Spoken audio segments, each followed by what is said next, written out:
ధన్యవాదాలు చెప్తా ఉన్నా. ఎందుకంటే నిన్న విద్యాశాఖ పైన రివ్యూ నిర్వహించినటువంటి సందర్భంలో నేను గత కొంతకాలం నుంచి లేవనెత్తుతున్నటువంటి అంశం ఒకటి ఉంది. 2-3 సార్లు మార్నింగ్ న్యూస్లో కూడా చెప్పడం జరిగింది. ప్రభుత్వ పాఠశాలలకి మన అధికారులు పోవాలి, పిల్లలతో కనీసం ముచ్చట పెట్టాలి అనేటువంటి అంశాన్ని చెప్పిన గతంలో చెప్పినటువంటి అంశాన్ని మళ్ళొక్కసారి మీ ముందు గుర్తు చేసే ప్రయత్నం చేస్తా. ప్రభుత్వ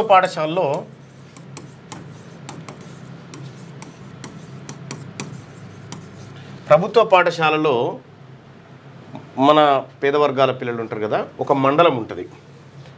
ఒక మండలం తీసుకుందాం. ఒక మండలం తీసుకుంటే ఈ మండలంలో దాదాపు ఒక 5 హై స్కూల్స్, ఇంకా అన్ని ఊర్లలో ప్రైమరీ స్కూల్స్. అయితే ప్రతి గ్రామంలో ఒక ప్రైమరీ, అన్ని కలిపి ఒక 20 స్కూళ్ళు ఉంటాయి, సర్కార్ స్కూళ్ళు. ఈ స్కూళ్ళల్లో ఒకరోజు ఈ స్కూల్కి మరి మండలంలో ఉండేటువంటి అధికారులు కూడా ఉంటారు. ఇక్కడ మండలంలో ఎంఆర్ఓ గారు ఉంటారు, ప్రస్తుతం తహసీల్దార్ గారు, MPDO, MEO, agriculture officer, AO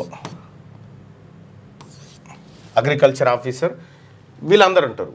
తర్వాత సబ్ ఇన్స్పెక్టర్ ఉంటాడు, ఎస్ఐ ఉంటాడు, కొన్ని చోట్ల సిఐ కూడా ఉంటారు. ఇక్కడ వీళ్ళందరూ అధికారులు 5 ఉన్నారు కదా. ఈ ఐదుగురిని కనుక ఒకరోజు ఒక స్కూల్కి ఎంఆర్ఓ వచ్చి, ఎంఆర్ఓ ఒక హై స్కూల్ని విజిట్ చేసి, అసలు మీ తల్లిదండ్రులు మా కార్యాలయానికి ఎందుకు వస్తారు, ఎంఆర్ఓ ఆఫీస్లో ఎలాంటి కార్యక్రమాలు జరుగుతాయి,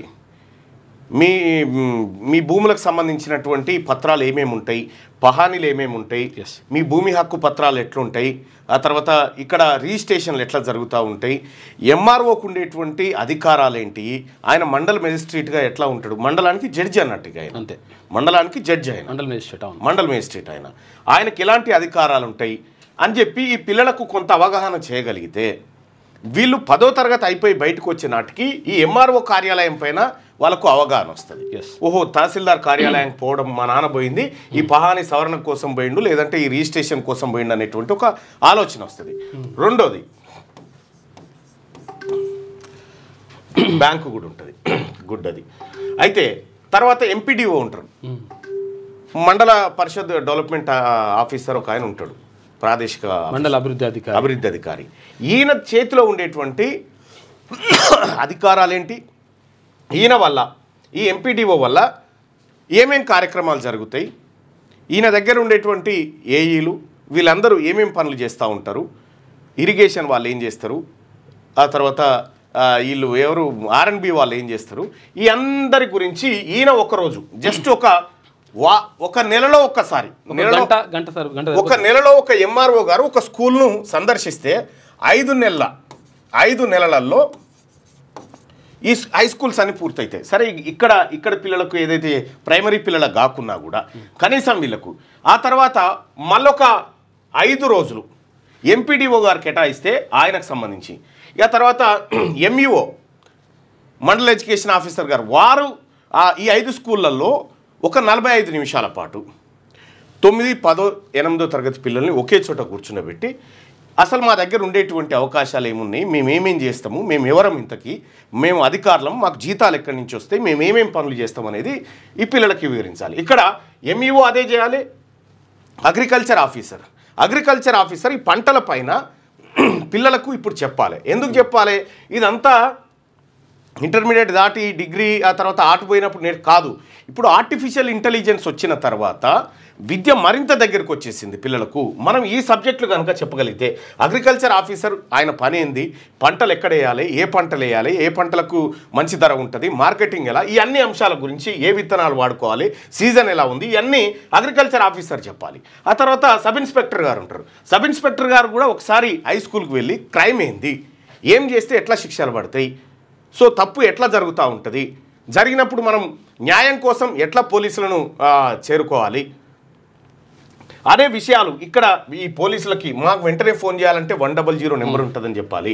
ఇక అలాగే మహిళా ఆఫీసర్లు ఉంటే పిల్లలందరినీ, ఆడపిల్లల్ని 10th 9th 8th ఉన్నటువంటి ఆడపిల్లలందరినీ కూర్చోబెట్టి మహిళలకు సంబంధించినటువంటి అంశాలు ఏమేమి ఉంటాయి, సమస్యలు ఏముంటాయి, దాన్ని ఎట్లా ఎదుర్కోవాలనేటువంటి అంశాల గురించి బోధించాలి. 5 నెలల్లో 5 సార్లు మాత్రమే, నెలకొక్క స్కూలుకు పోయినా కూడా 5 సార్లలో ఈ కార్యక్రమం అయిపోతుంది. దీని ద్వారా వాళ్లకు ఒక ఎస్ఐ గారు స్కూల్కి వస్తే పిల్లల్లో ఒక అవగాహన కలుగుతుంది, ఎంపీడీఓ వస్తే ఇంకో రకమైన అవగాహన, ఎంఆర్ఓ వస్తే ఇంకో రకమైనటువంటి అవగాహన కలుగుతుంది. తద్వారా ఏం జరుగుతుందంటే రెగ్యులర్గా టీచర్లను చూస్తారు కదా, కొత్తదనం ఏదో కనిపిస్తుంది పిల్లలు, తద్వారా కొంత నేర్చుకోగలుగుతారు. 10th క్లాస్ అయిపోయే నాటికి మినిమం నాలెడ్జ్ తోటి బయటకు వస్తారు. ఏది చుట్టూ ఉన్నటువంటి వాతావరణం ఏదైతే ఈ కార్యాలయాలు రాజకీయాలు ఇవన్నీ ఉంటాయో వీటన్నిటి మీద ఒకసారి ఏం చేయాలంటే ఒక ఎంపీపీ గారిని పంపించాలా, ఒకసారి గ్రామ సర్పంచ్ గారిని పంపించాలా. ఇట్లా ఈ అవగాహన కార్యక్రమాలు కనుక పెంచగలిగితే గవర్నమెంట్ స్కూళ్ళల్లో కొంత అభివృద్ధి, కొంత మంచి జరుగుతుంది. ఇది ప్రైవేట్ స్కూళ్ళకి సాధ్యపడదు మళ్ళీ, ఎందుకంటే ప్రైవేట్ స్కూళ్ళకి అధికారులు ఎందుకు పోతారు, వీళ్ళు పోవాల్సినటువంటి అవసరం కూడా లేదు. కాబట్టి ఇక్కడ అందించేటువంటి విద్య మంచి పునాదితోనే ఏర్పడుతుంది, అవగాహనతోనే ఏర్పడుతుంది. సో దానికోసమే నిన్న ముఖ్యమంత్రి రేవంత్ రెడ్డి గారు జేసీలని ఆ తర్వాత ఉన్నతాధికారులను స్కూళ్ళను విజిట్ చేయాలి నెలకు 2 సార్లు అని చెప్పి చెప్పిండు. అయితే నేనేమంటున్నా, ముఖ్యమంత్రి గారు ఇంకా కొంచెం కిందికి దిగి మండల స్థాయిలో ఈ కార్యక్రమాన్ని కనుక ఈ రకంగా ఒకటి రూపొందించి మీరు చేయగలిగితే అద్భుతమైనటువంటి ఫలితాలు వస్తాయి.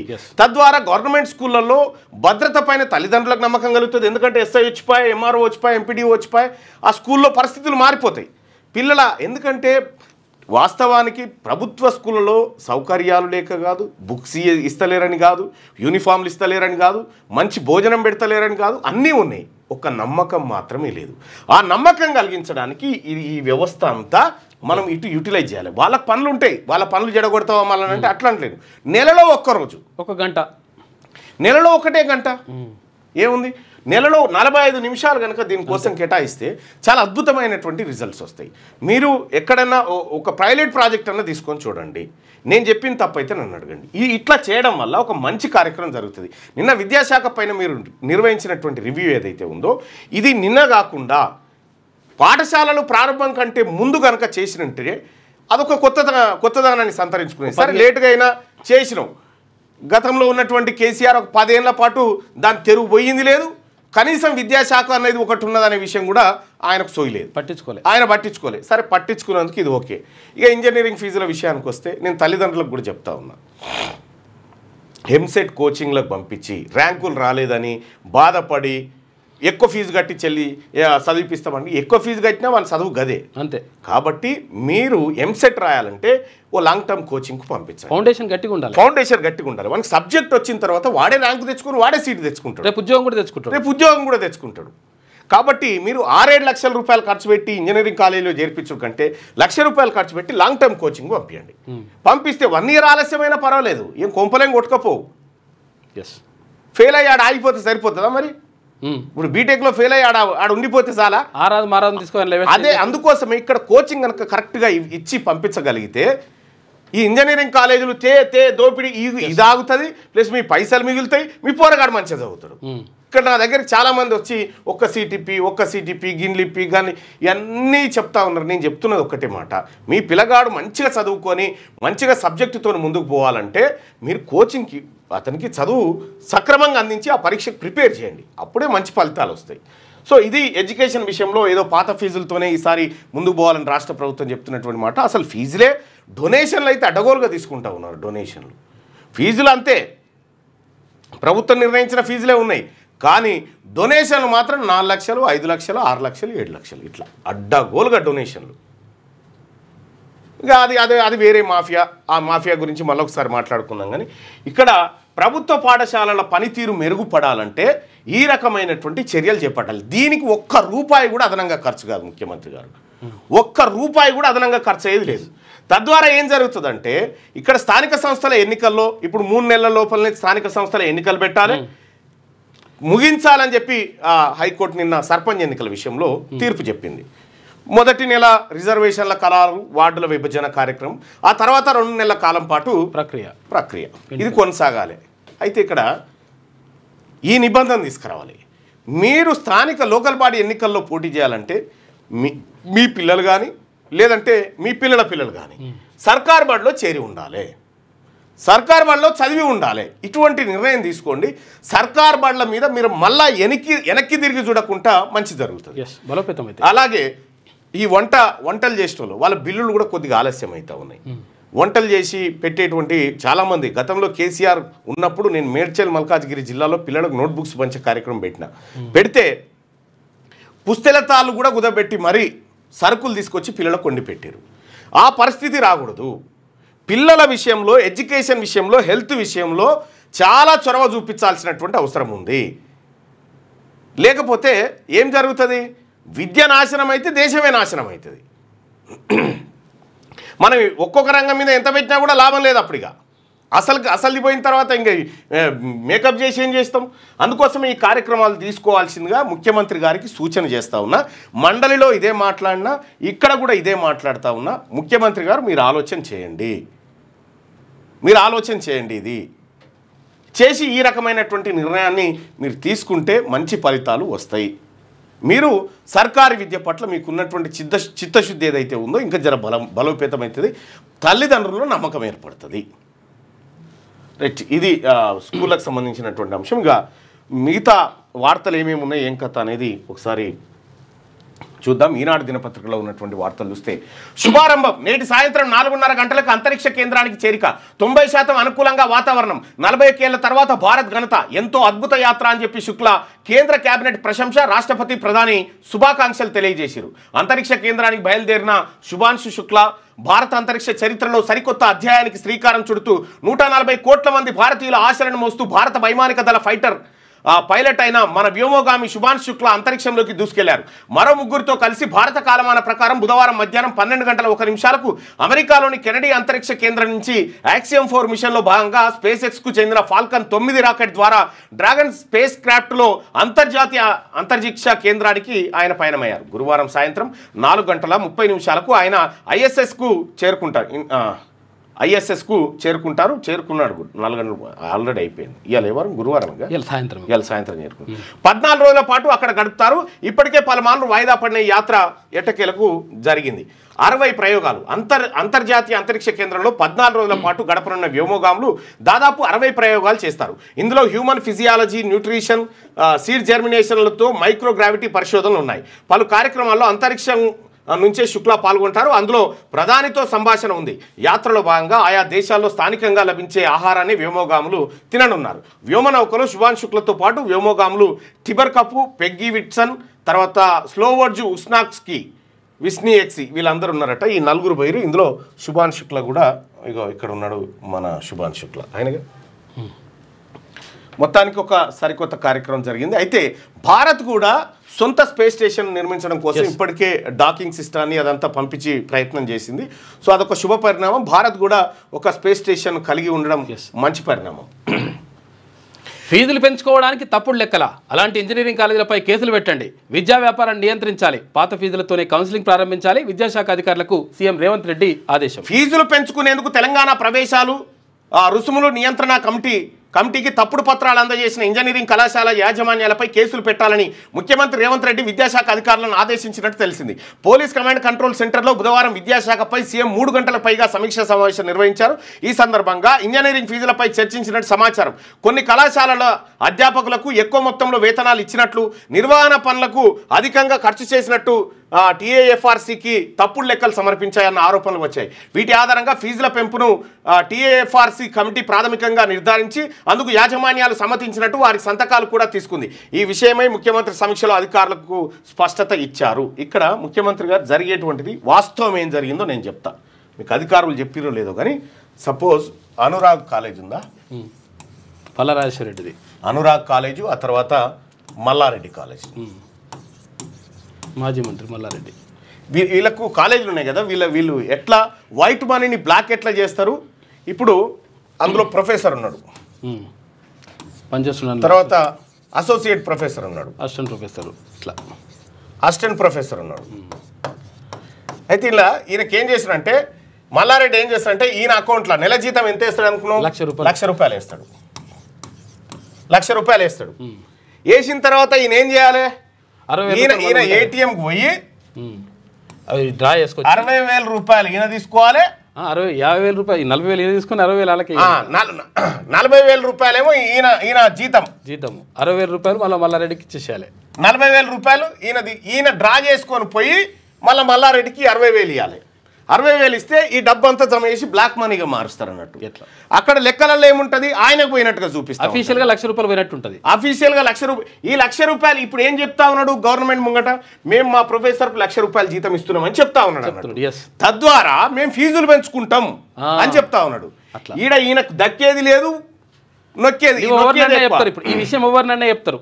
మల్లారెడ్డి ఎవరైనా ఇంజనీరింగ్ కాలేజ్ ప్రొఫెసర్లు ఎవరైనా లైవ్ లో ఉంటే మీరు మల్లారెడ్డి కాలేజీలో కానీ ఇతరత్ర చోట మీరు కనుక్కోరు 1000% చెప్తారు. అది ఇది 100% కరెక్ట్. వాళ్ళు బ్లాక్ మనీ ఎట్లా పోగేస్తారంటే ఇట్లా వేసి దీన్ని ఎన్నికలకు ఇతరత్ర దానికి బ్లాక్ మనీ రూపంలో వాడుతూ ఉంటారు అన్నట్టు. డ్రా చేసుకొచ్చి ఇవ్వాలి వాళ్ళకు, డ్రా చేసుకొచ్చి వాళ్ళకి ఇచ్చేటువంటి కార్యక్రమం ఇది చాలా మందికి తెలిసే ఉంటుంది. ఎవరైనా ల్యాబ్ టెక్నీషియన్ నోటిఫికేషన్ గురించి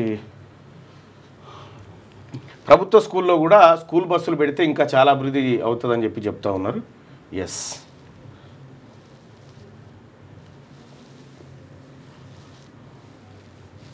ఆర్టిజన్ ఉద్యోగులు సమ్మెకి వెళ్తున్నారట. జూన్ 9 నుంచి. జూన్ 9 అయిపోయింది. ఏం చేస్తారు ఇవాళ? ఎస్ అన్నా, నిజం. Yes, July 9. ఈ రకమైనటువంటి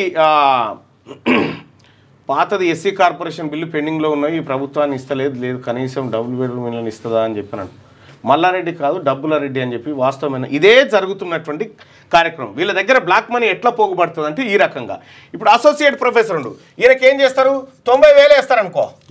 90,000 వేస్తే దీంట్లో ఏటీఎం పోయి ఈయన 50,000 డ్రా చేసుకొచ్చి అవి మల్లారెడ్డికి ఇచ్చేసేయాలి. ఇట్లా ఈ పోగేస్తారు అన్నట్టు. ఈ సంపద అంతా పోగేసి ఇట్లా మూటలు కడతారు. ఇక ఈ మూటలు కట్టి ఇక ఇలా డబ్బు పెట్టి దీంతో తమాషా. ఈ ఇంజనీరింగ్ కాలేజీలు అన్ని దందా, మాక్సిమం ఇంజనీరింగ్ కాలేజీల దందా ఇదే. అనురాగు మల్లారెడ్డి కాలేజీలలో జరిగేది ఇదే. ఎంత జీతం అంటే 1,00,000 అని ఉంటుంది పే స్లిప్లా. అవును, పే స్లిప్లా 1,00,000 ఉంటుంది.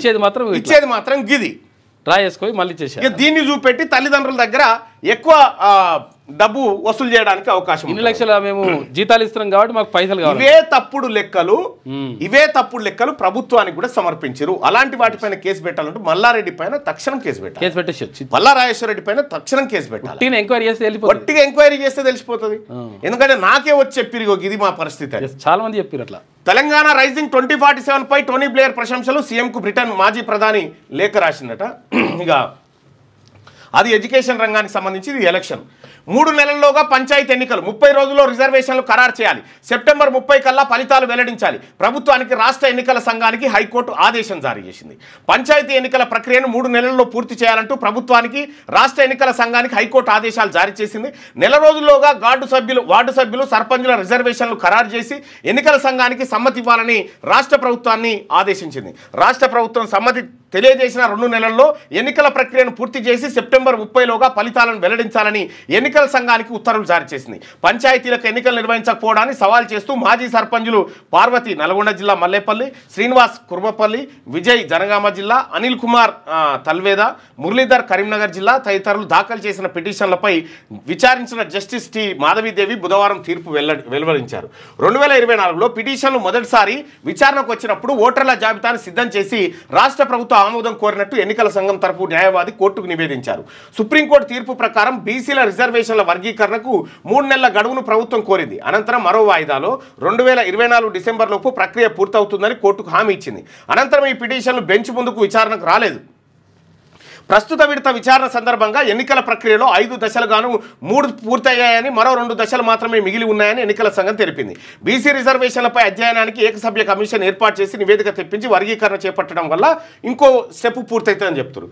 42% రిజర్వేషన్ ఇవ్వకుండా 42% రిజర్వేషన్ను తొక్కిపెట్టి మేము ప్రజల్ని బీసీలను మోసం చేస్తామంటే ఎట్టి పరిస్థితిలో ఒప్పుకోవడానికి సిద్ధంగా లేము.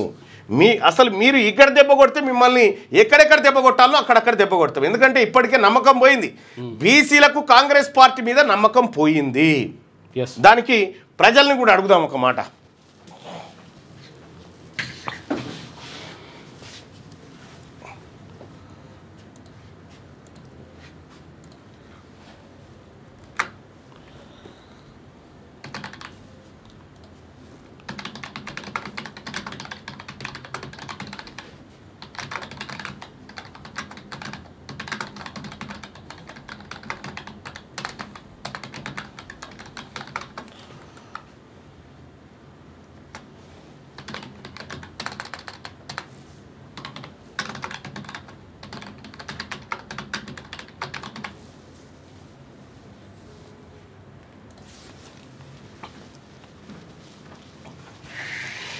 తెలంగాణలోని బీసీలకు 42% రిజర్వేషన్ల విషయంలో కాంగ్రెస్ పార్టీ పైన నమ్మకం పెరిగిందా తగ్గిందా? పెరిగింది అనుకునే వాళ్ళు ఎస్ అని, తగ్గింది అనుకునే వాళ్ళు నో అని. అరే నేను ఒకసారి మళ్ళీ పెడతా బైసాబ్, ఆప్షన్స్ తీసుకో చేంజ్ చేస్తే సరిపోతుంది. పెరిగిందా తగ్గిందా అని పెడితే సరిపోతుంది.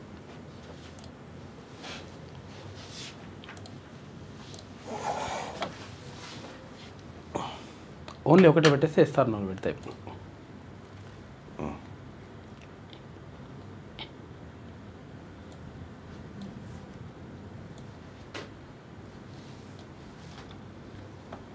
ఏం అవసరం ఇది?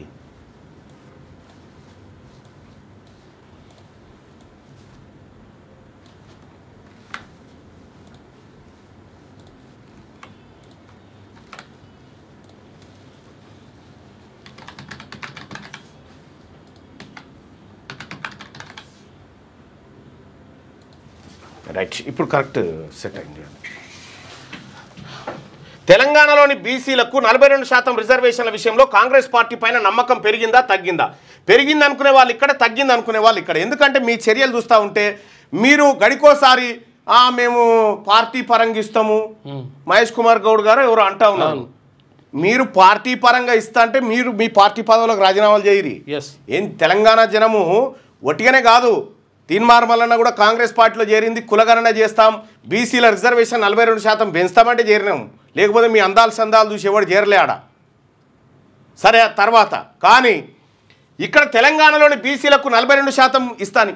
మీరు అక్కడ ఉదయపూర్ డిక్లరేషన్ తోటి బీసీలను మోసం చేసిరు, అసెంబ్లీ ఎన్నికల్లో పెద్దపీట వేస్తాను మోసం చేసిరు, పార్లమెంట్ ఎన్నికల్లో అదే దోక, మళ్ళీ ఇప్పుడు 42% కూడా అదే దోక తోటి మేము పార్టీ పదవులు ఇస్తామని చెప్తున్నా. ఇక ఊకోవడానికి ఎవరు సిద్ధంగా లేడు.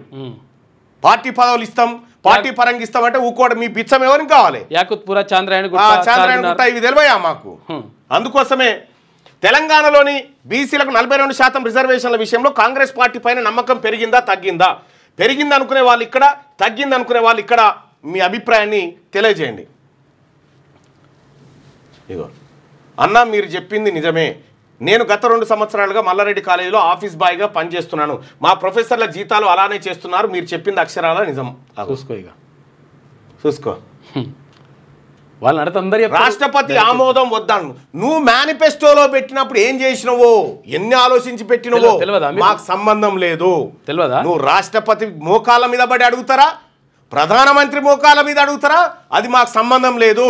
42% రిజర్వేషన్ ఇవ్వాల్సిందే. ఇచ్చిన తర్వాతనే మీరు ఎన్నికలు రావాలి. లేకపోతే కాంగ్రెస్ పార్టీ పరమ దోషిగా ఇక మళ్ళీ జీవితంలో మీకు అధికారం అనేది ముఖ్యమంత్రి గారు చెప్తా ఉండు. వాళ్ళకి 2 టర్ములు, వీళ్ళకి 2 టర్ములు, మీ టర్మే లేదు. ఇక ఈసారి అయిపోయింది. వచ్చేది బీసీల టర్మే.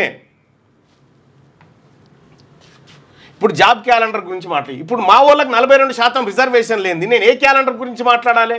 ఎవరి ఉద్యోగాలు భర్తీ చేయమని? నేను రాసిన పుస్తకం ఉంది కదా, రేపటి నెలలున్నాను రిలీజ్ చేస్తా పుస్తకం. ఈడబ్ల్యూఎస్ రిజర్వేషన్ ఎట్లా కొంప ముంచినేమని అనేది.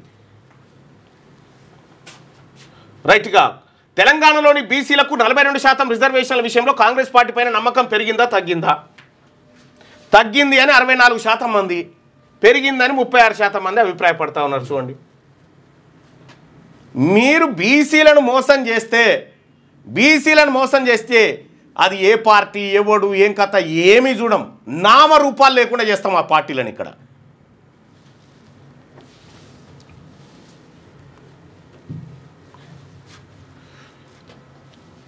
హైకోర్టు తీర్పును స్వాగతిస్తున్నాం. పిసిసి అధ్యక్షుడు మహేష్ కుమార్ గౌడ్.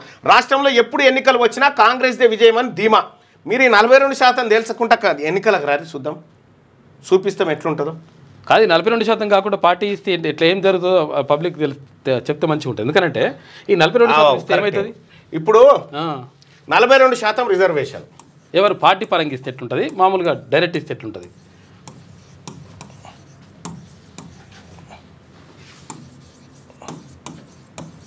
బీసీలకు 42% రిజర్వేషన్ విషయంలో బాజప్తా రిజర్వేషన్ ఇస్తేనేమో అన్ని పార్టీలు ఇస్తే బరాబర్ 42% వచ్చేస్తారు. 100 సీట్లలో 42 సీట్లు బీసీలకే దక్కుతాయి. ఏ పార్టీ బీసీ సర్పంచులు, బీసీ ఎంపీటీసీలు, బీసీ జెడ్పీటీసీలు, బీసీ వార్డు మెంబర్లు వీళ్ళు అవుతారు. ఏది బాజప్తా రిజర్వేషన్ ఇస్తే. పార్టీ పరంగా ఇస్తే అస్సలే గారు కాకుండా చేస్తారు. పార్టీ పరంగా ఇస్తే పార్టీ పరంగా అంటే ఏం చేస్తారంటే కాంగ్రెస్ ఆయన ఏం చేస్తాడు, ఓ బలహీనుడికి వచ్చి ఇచ్చి పడేస్తాడు. కాంగ్రెస్ ఆయన ఏం చేస్తాడంటే ఓ కూల్లే మేము పార్టీ పరంగా ఇస్తున్నామని ఒక బలహీనంగా, అంటే ఆయన ఎన్నికల్లో కొట్లాడే స్థితిలో లేనటువంటి బీసీకి టికెట్ ఇచ్చేస్తాడు.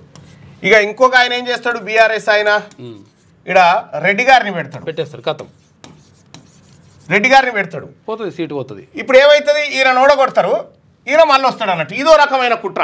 దీంతో ఇవి వద్దు మాకు పార్టీ పరమైన రిజర్వేషన్లు మీ బిత్సం మాకు ఎక్కర్లేదు. మా హక్కు, మా వాటా, మా ఇస్సా, మా ఇజ్జత్, మా హుకూమత్ మాకు కావాల్సింది అవే. ఇంకా మీరు మభ్య పెడతాం మేము ఇస్తామంటే కుదరదు. దీనివల్ల ఒక చిన్న ఎగ్జాంపుల్ ఏంటంటే 119 నియోజకవర్గాలు ఉంటే కేవలం 19 మంది మాత్రమే బీసీలు ఉన్నారు ఇప్పుడు ఎమ్మెల్యేలు. ఎందుకంటే రిజర్వేషన్ లేకుండా 42% రిజర్వేషన్ వస్తే బరాబర్ వస్తారు కదా. ఎంతమంది వస్తారు చూడరు లెక్క. ఇక్కడ రాకుంటా ఈ కుట్ర అన్నట్టు. ఈ కుట్రలు కుతంత్రాలు కుదరవు. ఇంకా ఎన్ని రోజులు మోసం చేస్తారు మమ్మల్ని? ఇప్పుడు చదువుకొని మేము కూడా రాజకీయాల్ని ఆలోచిస్తున్నటువంటి అందుకోసమే ప్రజలారా వీళ్ళు పార్టీ పరంగా ఇస్తారు. ఇవి ఎప్పటికీ మన పార్టీలు కానే కాదు. ఇదైనా బీఆర్ఎస్ అయినా బీజేపీ అయినా ఇవి మనకు కిరాయిన్లే, ఎప్పటికైనా కిరాయిన్లే. అందుకే బీసీలకు రాజకీయ పార్టీ అవసరము.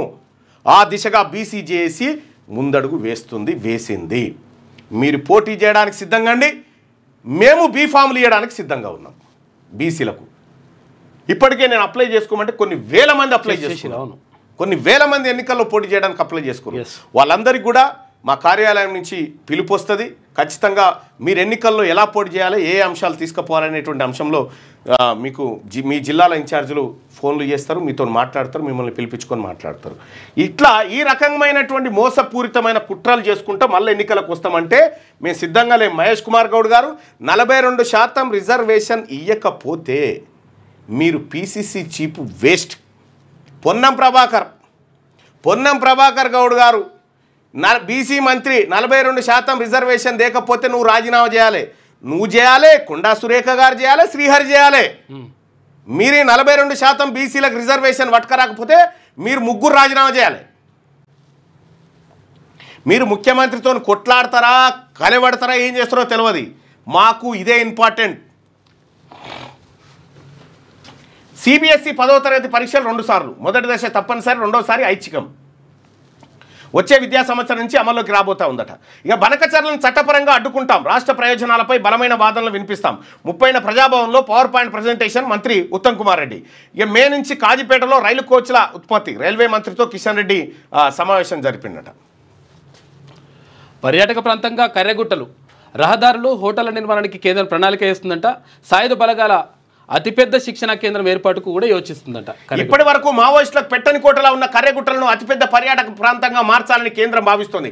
దట్టమైన అటవీ సెలయేళ్లు ఏమీ లేదు. అక్కడ ఉన్నటువంటి సంపదను ఇప్పటికే లూటీ చేయడానికి, ఆదివాసులను అక్కడి నుంచి తరమడానికి మావోయిస్టుల పేరుతో దిగిరిగంతే. ఆల్రెడీ దానికి సంబంధించినటువంటి అలాట్మెంట్లు, టెండర్లు అన్నీ జరుగుతూనే ఉన్నాయి. విలువైన ఖనిజాలు ఉన్నాయంట లోపల. అది దాన్ని పర్యాటకం మాటున జరిగేటువంటి దోపిడీ అది. ఇప్పటి వరకు మావోయిస్టులకు పెట్టని కోటలో ఉన్న కర్రెగుట్టలను అతిపెద్ద పర్యాటక ప్రాంతంగా మార్చాలని కేంద్రం భావిస్తోంది. దట్టమైన అడవి, సెలయేళ్లు, గుహలు, కొండలతో సహజ సుందరమైన ఈ ప్రాంతాన్ని మరింత అందంగా పర్యాటకులకు అనుకూలంగా తీర్చిదిద్దాలనే ఆలోచనతో ఉన్న కేంద్రం ప్రత్యేక ప్రణాళిక రూపొందిస్తున్నట్టుగా తెలుస్తా ఉంది. అంతేకాదు దేశంలోనే అతిపెద్ద సాయుధ బలగాల శిక్షణ కేంద్రంగా కూడా మార్చాలనే ఆలోచనతో ఉంది. కేంద్ర హోంమంత్రి అమిత్ షా ఆధ్వర్యంలో ఇటీవల ఛత్తీస్గఢ్ రాజధాని రాయ్పూర్లో జరిగిన మావోయిస్టు ప్రభావిత రాష్ట్రాల పోలీసు అధికారుల సమావేశంలో దీనిపై చర్చ జరిగినట్టు తెలుస్తుంది. ఊటీ తరహా వాతావరణం. తెలంగాణ ఛత్తీస్గఢ్ మధ్య కర్రెగుట్టలు విస్తరించున్నాయి. వచ్చే ఏడాది మార్చి 31 నాటికి మావోయిస్టుల ఉనికి లేకుండా చేస్తామని చెప్తున్న కేంద్రం కర్రెగుట్టల్లో దాగిన మావోయిస్టులను అగ్రనేతల ఆచూకీని కనిపెట్టడానికి ఇటీవల 10,000 మంది బలగాలతో 21 రోజుల పాటు భారీ ఆపరేషన్ నిర్వహించింది. ఈ క్రమంలో జరిగిన ఎదురుకాల్పుల్లో 30 మంది వరకు మావోయిస్టులు మరణించారు. మిగిలిన వారు అక్కడి నుంచి తప్పించుకున్నారు. పోలీసులు చెప్తా ఉన్నారు. ఇక దీన్ని ఇలాగే వదిలేస్తే భవిష్యత్తులో మళ్ళీ మావోయిస్టులు దొరబడే అవకాశం ఉందని భావిస్తున్న కేంద్ర పర్యాటక ప్రాంతంగా మార్చాలని ప్రణాళిక రచిస్తోంది.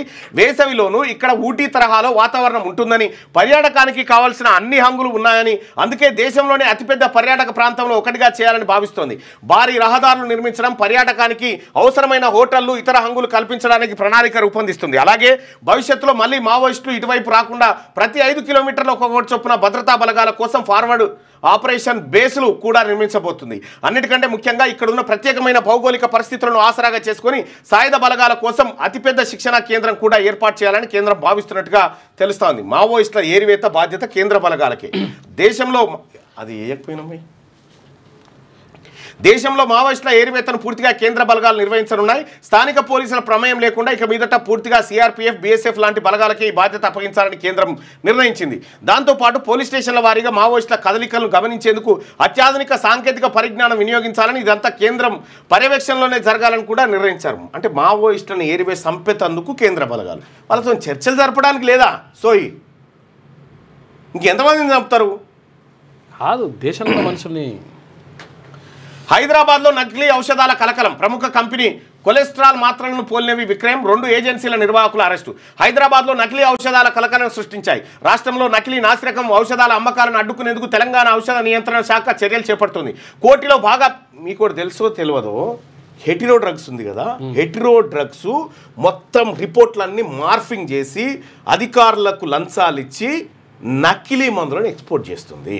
హెటిరో డ్రగ్స్ తస్మాత్ జాగ్రత్త. హెటిరో డ్రగ్స్కి సంబంధించి అవి చాలా పరీక్షల్లో ఫెయిల్ అయినాయి, కానీ పాస్ అయినట్టుగా పత్రాలు తీసి వాళ్ళు వేరే దుకాణం పెట్టిరు. తస్మాత్ జాగ్రత్త ప్రజలారా. RRR దక్షిణ భాగానికి సై అలైన్మెంట్కు ఇటీవల రాష్ట్ర మంత్రివర్గ ఆమోదం. ఇక పూర్తి స్థాయి DPRపై దృష్టి పెట్టబోతా ఉన్నారట. కేంద్రం చేపట్టే ప్రాంతీయ వలయ రహదారి ఉత్తర భాగం పనులకు సమాంతరంగా దక్షిణ భాగం పనులను చేపట్టేలా రాష్ట్ర ప్రభుత్వం అడుగులు వేస్తుంది. ఉత్తర భాగంలో 4 లైన్ల రహదారి గతంలో టెండర్లు పిలువగా రాష్ట్ర సర్కారు 6 లైన్లకు విస్తరించాలని కేంద్రానికి విజ్ఞప్తి చేసింది. దీంతో మరోసారి ట్రాఫిక్ సర్వే నిర్వహించారు. ఈ సర్వే నివేదిక కేంద్ర మంత్రిమండలి ఆమోదం తర్వాత ఉత్తర భాగం టెండర్లపై స్పష్టత వచ్చే అవకాశం ఉంది. ఆ లోపు దక్షిణ భాగానికి సవివర ప్రాజెక్టు నివేదికను రూపొందించాలని రాష్ట్ర ప్రభుత్వం భావిస్తుంది. ఇందుకోసం కన్సల్టెన్సీ సంస్థను కూడా నియమించింది. దక్షిణ భాగం అలైన్మెంట్ ప్రతిపాదనకు రాష్ట్ర మంత్రివర్గం ఇటీవల ఆమోదం తెలిపింది. 3 ప్రతిపాదనలను పరిశీలించాక 201 కిలోమీటర్ల మేర ఈ భాగాన్ని నిర్మించాలని నిర్ణయించింది. పూర్తి స్థాయి DPR వచ్చిన తర్వాత కేంద్రానికి సమర్పించి పనులు చేపట్టాలని కోరనుంది. అందుకు కేంద్రం అంగీకరించకపోతే రాష్ట్ర ప్రభుత్వమే చేపట్టడానికి సిద్ధమవుతుంది. ఉత్తర భాగం 161.51 కిలోమీటర్లు, దక్షిణ భాగం 201 కిలోమీటర్లు కలిపి ప్రాంతీయ వలయ రహదారి మొత్తం 362.51 కిలోమీటర్ల మేర నిర్మించనున్నారు. 6 వరుసలుగా నిర్మించే దక్షిణ భాగంపై అధికారులు మంత్రిమండలికి నివేదిక సమర్పించారు. అలైన్మెంట్ ప్రతిపాదనలు ఎలా ఉన్నాయంటే యాదాద్రి జిల్లా చౌటుప్పల్ నుంచి సంగారెడ్డి వరకు మొత్తం 201 కిలోమీటర్లు రహదారిని గ్రీన్ఫీల్డ్ ఎక్స్ప్రెస్ వేగా అభివృద్ధి చేయనున్నారు. యాదాద్రి, భువనగిరి, నల్గొండ, రంగారెడ్డి, మహబూబ్ నగర్, వికారాబాద్, సంగారెడ్డి, నాగర్ కర్నూలు జిల్లాల మీదుగా నిర్మాణం జరగనుంది. సంస్థాన నారాయణపురం, మర్రిగూడెం, కేశంపేట, బాలానగర్, షాబాద్ వంటి ప్రధాన ప్రాంతాల మీదుగా ఈ రహదారి వెళ్ళనుంది. NH65, NH44, NH163, NH19, NH76లను కలుపుతుంది. గంటకు 120 కిలోమీటర్ల వేగంతో వాహనాలు ప్రయాణించేలా రోడ్డును అభివృద్ధి చేయనున్నారు.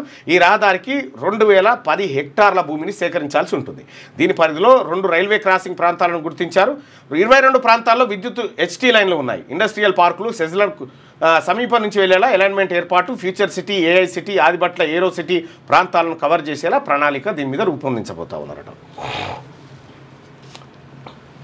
భలే మంచి మాస్టారు బడి తీరును మార్చారు. ఓ ఉపాధ్యాయుడి సంకల్పం బడి ముఖ చిత్రాన్ని మార్చేసింది. గతేడాది 15 మంది విద్యార్థులు మాత్రమే ఉన్న ఆ పాఠశాలలో ప్రస్తుతం 152 మంది చదువుతున్నారు. ఆదిలాబాద్ జిల్లా ఉట్నూరు మండలం తాండ్రా బాబాపూర్ ప్రాథమికోన్నత పాఠశాలలో గతేడాది 1 నుంచి 7వ తరగతి వరకు 15 మంది విద్యార్థులే ఉండేవారు. కనీసం సౌకర్యాలు లేక పిల్లల తల్లిదండ్రులు ప్రైవేటు పాఠశాలలో పంపించేవారు. అయితే ఉపాధ్యాయుడు జాదవ్ రాజ్ కుమార్ గతేడాది జూలైలో పాఠశాలలు బదిలీపై వచ్చారు. విద్యార్థుల సంఖ్య పెంపునకు చొరవ చూపారు. సొంత నిధులు 1.50 లక్షలు వెచ్చించి ప్రొజెక్టర్ 3 కంప్యూటర్లు కొనుగోలు చేశారు. రోజు ప్రత్యేక తరగతులు బోధించడం ప్రారంభించారు. పోషకులతో సమావేశం ఏర్పాటు చేసి బోధన తీరుపై అవగాహన కల్పించారు. సహచర ఉపాధ్యాయులతో కలిసి ఇంటింటికి వెళ్లి ప్రచారం చేశారు. ఈ ప్రయత్నాలు ఫలించి ప్రస్తుతం విద్యా సంవత్సరంలో 137 మంది ప్రవేశాలు పొందడం విశేషం. తోటి ఉపాధ్యాయులు కూడా సహకరించడంతో విద్యార్థుల సంఖ్య పెరిగిందని రాజ్ కుమార్ తెలిపారు. గ్రేట్ అసలు. రైట్. ఇక్కడ ఉట్నూరులో ఉన్నటువంటి తిన్మార్ మల్లన్న టీం సభ్యులకి నేను ఇక్కడి నుంచి చెప్తా ఉన్నా, మన అధ్యక్షుడు రజనీ కుమార్ గారి ఆదేశాల మేరకు మన టీం సభ్యులు వెళ్ళి అక్కడ ఒకసారి ఆ టీచర్లను శాలువతో సత్కరించి వాళ్ళకు సన్మానం చేయరి. ఎందుకంటే ఇంత చొరవ చూపి ఈ స్థాయికి తీసుకొచ్చినటువంటి ఉపాధ్యాయులు అవసరం ఈ సమాజానికి. అందుకోసం యాసంగి మిగులు ధాన్యం ఏం చేయాలి? కేంద్రం అనుమతించింది 52 లక్షల టన్నులు, సేకరించింది 74 లక్షల టన్నులు. దిగుబడి పెరగడంతో అదనపు కొనుగోలు చేస్తూ ఉన్నారట. యాసంగి మిగులు ధాన్యం ఏం చేయాలని చెప్పని అంటా ఉన్నారు. ఏం చేస్తారు? ఇంకా పడవలెక్కిరి అంతే.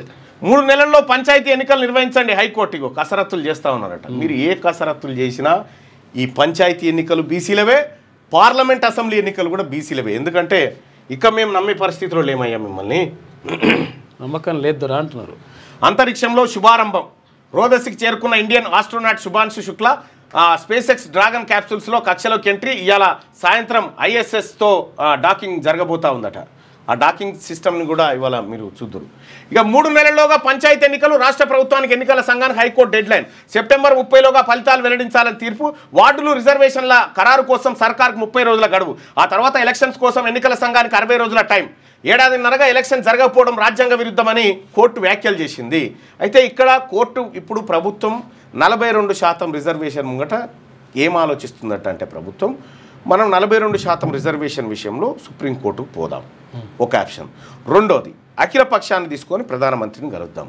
మూడో ఆప్షను పార్టీ పరంగా ఇద్దాం. ఈ పార్టీ పరంగా ఇచ్చేటువంటి ఆలోచన ఏదైతే ఉందో దీన్ని మానుకోండి.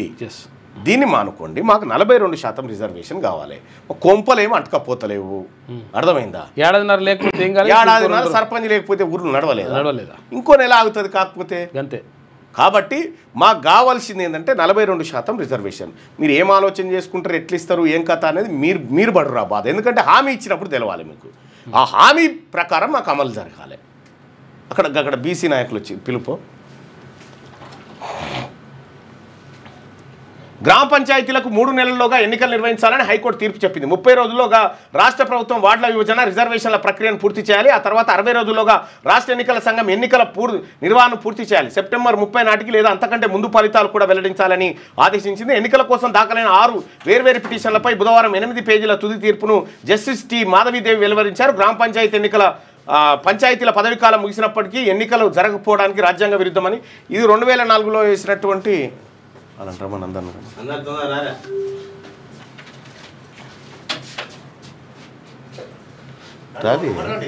పిలిచిందే నేను.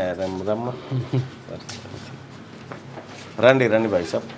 గుజరాత్ సోదరులందరికీ నమస్కారం. అటు నిలవండి, ఇటు నిలవండి. ఓ మంది అడగోలుగా వచ్చిరుగా. 42% జర ఇటు తిరిగా నా కెమెరా చూడండి. 42% రిజర్వేషన్ ఇయ్యకుండా ఎన్నికలకు వస్తే ఏం చేద్దాం? 42% రిజర్వేషన్ ఇవ్వకుండా వస్తే మన బీసీలమే ప్రత్యక్షంగా మనమే నిలబడి గెలుద్దాం. మన ఓట్లు మనం వేసుకొని. ఇంకెవరికన్నా వాళ్ళకి వేయాలని ఆలోచన ఉందా? ఓట్లు ఇప్పటికే నష్టపోయి ఉన్నామన్న.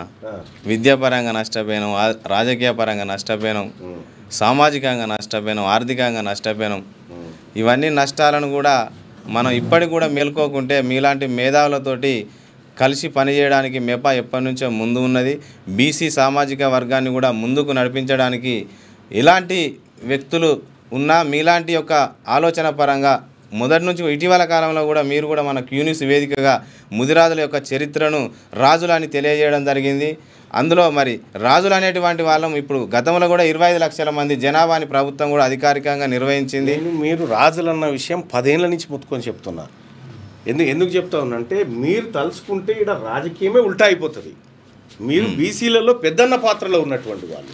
అందుకోసం మిమ్మల్ని పదే ముందుకు రమ్మని ఎందుకు పిలుస్తా ఉన్నా అన్న, మీరు ముందుకు రండి, మీరు నాయకత్వం వహించండి, మీరు ముందుకు వస్తే బీసీ ఉద్యమంలో అగ్రభాగాన మీరు వెనకబడిన తరగతులను తీసుకుపోగలుగుతారు. ఆ శక్తి మీ దగ్గర ఉందని చెప్తారు. ఎంత సంఖ్య, ఒక రాష్ట్రంలో ఒక ప్రభుత్వం అధికారంలోకి వచ్చేంత సంఖ్య ఉంది.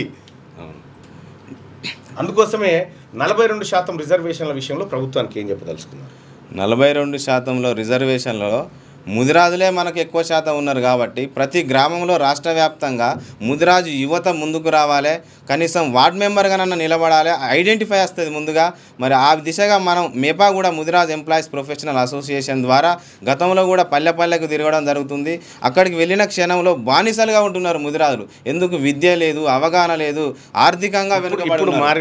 ఇప్పుడు కొంత చేంజ్ వచ్చింది అంటే ఇప్పుడు మారడానికి కారణం అవేర్నెస్ అన్న. మీలాంటి వేదికగా, సోషల్ మీడియా వేదిక, క్యూనిస్ వేదికగా ఎన్నో వేదికల ద్వారా మీరు అవేర్నెస్ కల్పించడం ద్వారా ముఖ్యంగా అవేర్నెస్ వచ్చింది. దానికి మీ ప్రోద్బలం బాగుంది, ఇక కూడా ఉండాలని కూడా కోరుకుంటూ ముదిరాజ్ ఎంప్లాయీస్ ప్రొఫెషనల్ అసోసియేషన్ వ్యవస్థాపక రాష్ట్ర అధ్యక్షులుగా ఈరోజు ఈ క్యూనిస్ వేదికగా మీ దగ్గరికి కలవడానికి రావడం జరిగింది. రాష్ట్ర ఉపాధ్యక్షులు పొన్నం రాజన్న ఉన్నాడు. రాజన్న, ఇప్పుడు 42% రిజర్వేషన్ ఇవ్వకుండా ఈ పార్టీలు ఎన్నికలకు వస్తే ఏం చేద్దాం? 42% రిజర్వేషన్ మన బీసీలకు ఏదైతే ఒప్పుకున్నారో ఆ డిక్లరేషన్ కనుక మనకు ముందుండి చేయించకపోతే ఈసారి బీసీలు అందరం కలిసే అన్ని ఎమ్మెల్యేలు కానీ, సర్పంచ్లు కానీ, జడ్పీటీసీలు కానీ, ఎంపీటీసీలు కానీ మనం ముందుండి గెలిపించుకోవాల్సిన అవసరం ఉందన్న. మీరు ఎన్నో వేదికలల్లో బీసీలు ముందుండాలా, మన శాతం ఎక్కువ ఉన్నది కానీ సీట్లు వాళ్ళు ఎక్కువగా తీసుకుపోతున్నారని చెప్తున్నారు. దానితో విద్యావంతులుగా మేము కొంత అవేర్నెస్ రావడం జరిగింది. గ్రామాలలోకి వెళ్ళి అందరినీ కూడా అవేర్నెస్ చేయడం జరుగుతుంది. ఈసారి బీసీలను తప్పకుండా రాజకీయంగా ఎదగాలి కాబట్టి, రాజకీయంగా ఎదుగుతూనే మన హక్కులు సాధించుకోగలుగుతాం కాబట్టి ఈ 42% రిజర్వేషన్ కనుక పాటించకపోతే మనం అందరం బీసీలందరం ఏకమయ్యి మన సీట్లు మనమే గెలిపించుకొని సభలలో కూర్చునే విధంగా మనం ప్రయత్నం చేయాలన్నా మీరు ముందుండి నడిపించాలా. మన బీసీలందరం ముందుండి ఈ విధంగా మనము ఒక ఉద్యమం మాదిరిగా తీసుకెళ్లాలా. తెలంగాణ ఉద్యమాలు చేసి తెలంగాణ సాధించుకున్న వాళ్ళము ఈ సీటు సంపాదించుకోవడం పెద్ద కష్టమేమి కాదు. ఒక్కసారి మనకు అవగాహన వచ్చిన తర్వాత, ఇప్పుడు సపోజ్ మీ దేవురన్నా ఎక్కడ? చిరంజీవి అన్న నర్సంపేట లోకల్ దుగ్గుండి తిమ్మంపేటలో మన ముదిరాజు ఇల్లు ఎన్ని ఉంటాయి? 300 ఇల్లు ఉంటాయి అన్న. రెడ్ లైన్ ఇల్లు ఉంటాయి అన్న? 100 ఇల్లు ఉంటాయి. 100 ఉంటాయి. ఇప్పుడు సర్పంచ్ ఎవరికి గెలవాలన్నా?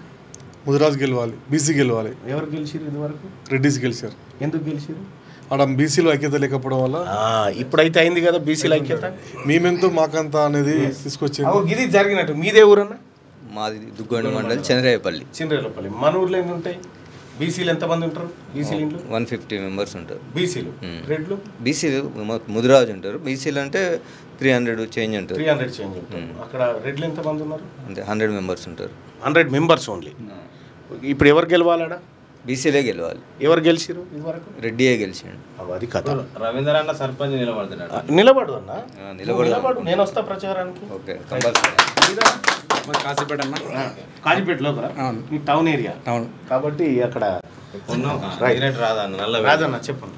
ఎక్కడ చూసినా రెడ్డిలో అవుతుంది, వెలుమలసులు అవుతుంది.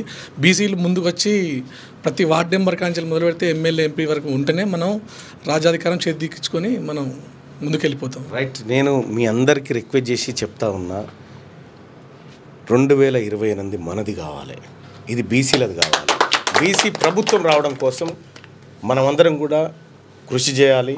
ఇవాళ మీరు ఎంప్లాయీస్ ఫెడరేషన్ నుంచి ఉన్నప్పటికీ, మెపాగా ఉన్నప్పటికీ కూడా నేను చెప్తా ఉన్నా, బీసీ అధికారులపైన ఏసీబీ దాడులు, బీసీ అధికారులను పట్టించి బీసీ అధికారులను జైలుకు పంపి బీసీలను నానా గోస పెడతా ఉన్నారు ఈ ముఠా అంతా కలిసి. కాబట్టి ఈ పోరాటంలో మనం 120 ఏళ్ళు బతకడానికి రాలేడికి, బతికినన్ని రోజులు ఎట్లా బతికినాం, ఎవరి కోసం బతికినాం అనే లెక్క తేలాలి. దానికోసం మీరందరూ ముందుకు రావాలని చెప్పి మీ అందరికీ నేను రిక్వెస్ట్ చేస్తా ఉన్నా. అన్న చెప్పే. గత 10 ఏళ్ల కానుండి కూడా మనం బీసీలం అనేది అనగదొక్కబడ్డాం. ఇప్పుడు కూడా మనకు గనక సరి అయిన ప్రాధాన్యత ఇవ్వకుంటే గత ప్రభుత్వాన్ని మనం ఏం చేసినామో ఈ ప్రభుత్వాన్ని కూడా అదే చేయాలని మన ముదిరాజులందరూ కూడా బీసీలం అందరం కూడా ఏకం కావాలని నా విజ్ఞప్తి. రైట్. ఇక్కడ ఇంకొక విషయం ఏంటంటే ఆ బీసీలకు ఇట్లనే డామ్ డూమ్ అని పోతారు, వాళ్ళకు పార్టీ ఉందని. బీసీలకు రాజకీయ పార్టీ అవసరం ఉందా లేదా చెప్పండి అన్న. 100% ఉన్నది. మా పార్టీ, మా ఓట్లు, మా అధికారం. మీ బిచ్చం పట్టుకొని మీ పార్టీల చుట్టూ అయ్యా మాకు బీఫాము, అయ్యా మాకు వార్డు మెంబరీ, అయ్యా సర్పంచి రెడ్డి గారు అని తిరిగే రోజులు పోయినాయి. మిమ్మల్ని బిచ్చగాల లెక్క మా ఇండ్ల చుట్టూ దింపుతాం ఇక. ఎందుకంటే ఇన్ని రోజులు మా ముదిరాజులు, ఎన్నో రాజ్యాలను వెళ్ళినటువంటి ముదిరాజు బిడ్డలు ఎంతోమందిని అత్యున్నత శిఖరం వరకు తీసుకెళ్ళినటువంటి ఈ జాతిని ఇవాళ మీకు బిచ్చం వేస్తాం, మీకు ఇదేస్తాం, మీకు అదేస్తాం అంటే ఇక్కడ అసెంబ్లీ పార్లమెంట్ ఎన్నికల్లో ఏం చెప్పిండు ముఖ్యమంత్రి రేవంత్ రెడ్డి గారు? ముదిరాజులందరూ కాంగ్రెస్ పార్టీకి ఓటేయండి, మేము రిజర్వేషన్ కాదు ముదిరాజును మంత్రిని చేస్తామని చెప్పిండు. మరి మిగతా ఓడిపోయినన్నిటికీ మీరు బాధ్యత వహించి రాజీనామా చేస్తారా? అంటే మాకు మంత్రి పదవి రావాలంటే మేము మీ కాడ మోకరిల్లాలి, మీరేం మీ తాత జాగీర్ లెక్క మంత్రి పదవులు తీసుకొని మాదే రాజ్యం అన్నట్టుగా. ఎంతమంది ఉన్నారా తెలంగాణ రాష్ట్రంలో? మీ జనాభా ఎంతనా? 2-3% లేనటువంటి మీరు ఇలా కోమటిరెడ్డి వెంకటరెడ్డి, ఉత్తమ్ కుమార్ రెడ్డి, పొంగులేటి శ్రీనివాసరెడ్డి, రేవంత్ రెడ్డి, ఇక దాని చిట్టా పెద్దదే ఉంది. రాజకీయంగా ఎట్లా ఉన్నారు, జ్యుడిషియల్గా ఎట్లా ఉన్నారు, ఇంజనీరింగ్ కాలేజీలు మీయే, ఫార్మా మీదే, ఇండస్ట్రీలు మీయే, సినిమా ఇండస్ట్రీ, అన్ని లెక్కలన్నీ ఉన్నాయి. అసలు మీకెట్లా దక్కుతుంది? రైతు భరోసా వేసిరు, నిన్న లెక్కలు చూసిరేమో మీరు చూసింటే. రైతు భరోసా కోసం 9,000 కోట్ల రూపాయలు అప్పు తెచ్చారు. 9,000 కోట్ల రూపాయలు అప్పు తెస్తే ఆ అప్పులో బీసీలకు వాళ్ళు చెప్పిన లెక్క ప్రకారమే 56% అప్పు. 9,000 కోట్లలో 56% అప్పు అంటే దాదాపు ఒక 5,200 కోట్ల రూపాయలు మన నెత్తి మీద పెట్టిన అప్పు మనం చూపెట్టి తెచ్చింది. మరి బీసీ రైతాంగానికి ఎంత ఇచ్చారంటే 4,000 కోట్ల రూపాయలు ఇచ్చారు. మనం ఎంత లాస్ అయినాం? 1,200 కోట్లు లాస్ అయినాము. అదే ఇప్పుడు అగ్రవర్ణాలకు, ఓసీలకు వాళ్ళ పేరు మీద 670 కోట్లు ఏమో వాళ్ళకి అప్పు అయింది. వాళ్ళకి వంచింది ఎంత ఎరికేనా? 4,300 కోట్లు వంచారు.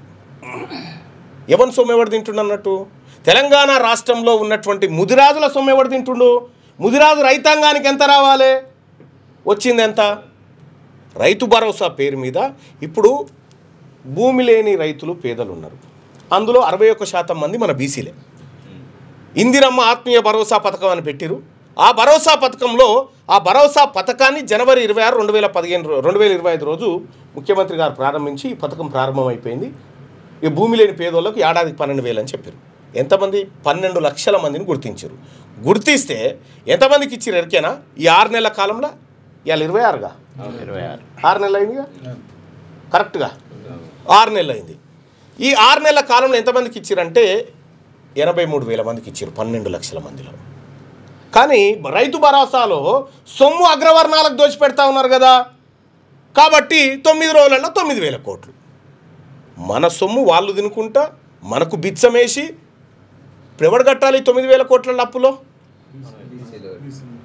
ఇప్పుడు బీసీలలో మెజారిటీగా ఉన్నటువంటి ముదిరాజులే కదా కట్టాల్సింది మెజారిటీ అప్పు. మరి ముదిరాజు రైతాంగానికి ఏది? అసలు పరక పిల్లలంతా మాకు పరక పిల్ల మందం కూడా రాలేదే. అందుకోసమే ముదిరాజు అన్నలు, మీరు గొప్పవారు, మీరు రాజులని చెప్తా ఉన్నాం. మీకు శక్తి ఉంది, మీకు పరిపాలించే సత్తా ఉంది, మీరు ముందుకు రండి. మనం అన్ని చోట్ల మన రాజకీయ వాటా తేల్చుకోవాల్సిందే. మనము వెనకబడిన తరగతులకు, ఇంకా వెనకబడిన సంచార జాతులు మన కులాలలో ఉన్నాయి, వాళ్ళందరినీ కూడా మనం పైకి తీసుకురావాల్సినటువంటి అవసరం ఉంది. దానికి మనందరం రోజు ఫోన్ చేస్తాంట మన ముదిరాజు విద్యార్థులు గ్రూపులలో మెసేజ్లు పెడితే మనకు మంత్రి పదవులు కాదు, ఎమ్మెల్యే పదవులు కాదు, ముందుగా బీసీడీ నుంచి బీసీఏనా, సపరేట్ రిజర్వేషనా, దానిపైన కొట్లాడండి అన్న మీరు అని రోజు మెసేజ్లు పెడుతున్నారు. అంటే రిజర్వేషన్ ఒక్కసారి ఒక ముదిరాజు అన్న ముఖ్యమంత్రి అయితే ఎంతసేపు ఉంటుంది అన్నది? జీవో కాగితం గిట్ల సంతకం పెట్టి ఆడ వారిస్తే అయిపోతుంది ఒక్కటే దెబ్బకు. వీళ్ళ చుట్టూ తిరిగి వీళ్ళని అడుక్కుండేందన్న.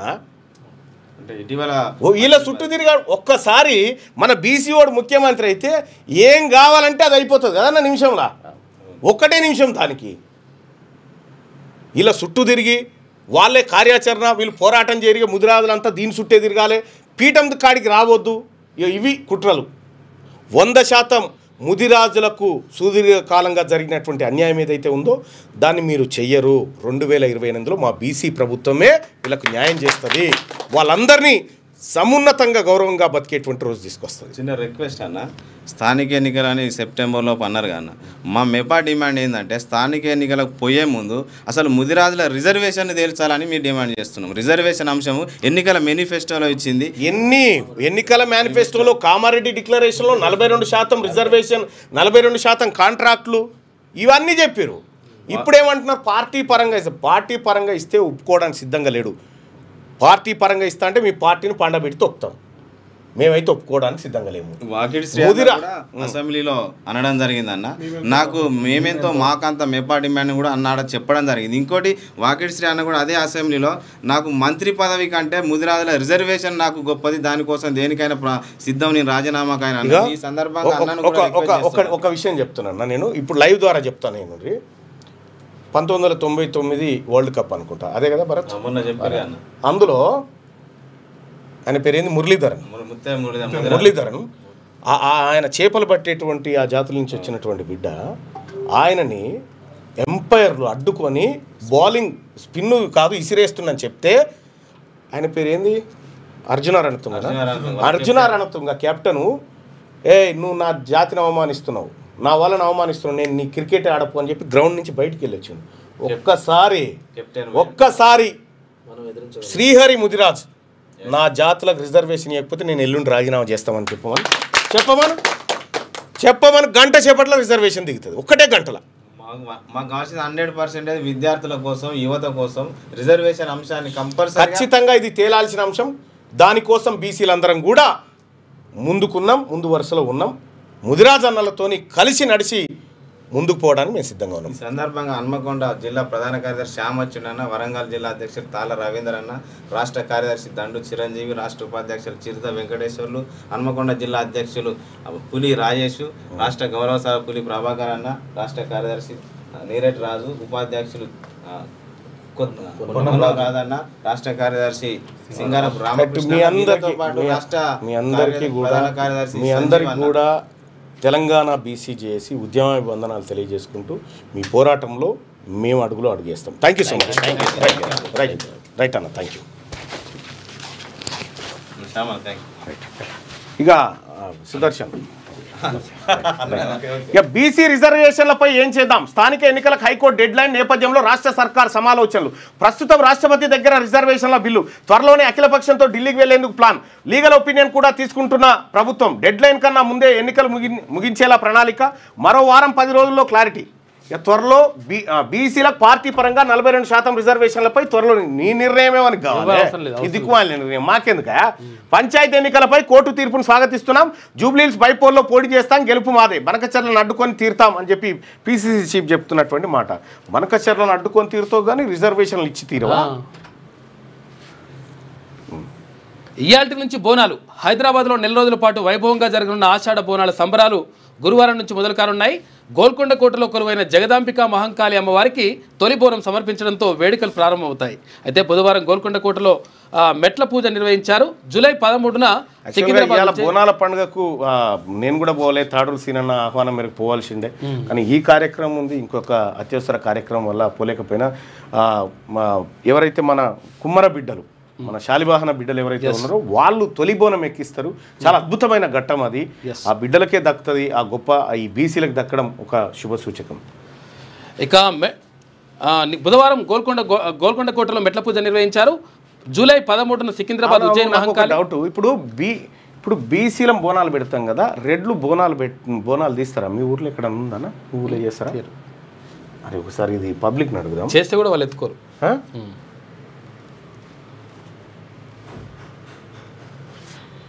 ఇప్పుడు రెడ్లు బోనాలు చేస్తారా మీ ఊర్లో రెడ్లు బోనాలు చేస్తారా రెడ్లు వెలమలు వీళ్ళు బోనాలు చేస్తారా మన పోషమ్మ కుదరదు వాళ్ళకు మన మైసమ్మ కుదరది మన ఎల్లమ్మ కుదరది మన ఓట్లు మాత్రమే కుదురుతాయి మీరు ఎవరన్నా కామెంట్ చేయండి భయ్య ఎవరన్నా మీ ఊర్లలో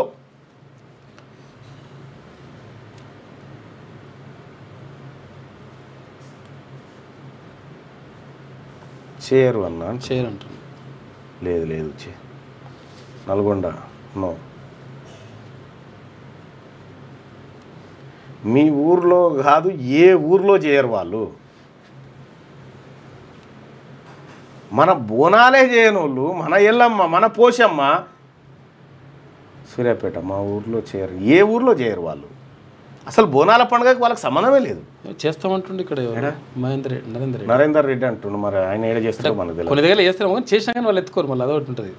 కొంతమంది ఎత్తుకోరు, వేరే వాళ్ళకి ఎత్తిస్తారు. అవునా? అచ్చా, దాన్ని ఏందో జర డీప్గా స్టడీ. అది బోనాల పండుగ. ఇక వారానికి 2 స్కూళ్లకు వెళ్ళండి. అదనపు కలెక్టర్లకు సీఎం రేవంత్ రెడ్డి ఆదేశాలు. పెరుగుతున్న స్టూడెంట్ల సంఖ్యకు తగ్గట్టు క్లాస్ రూమ్స్ కట్టండి.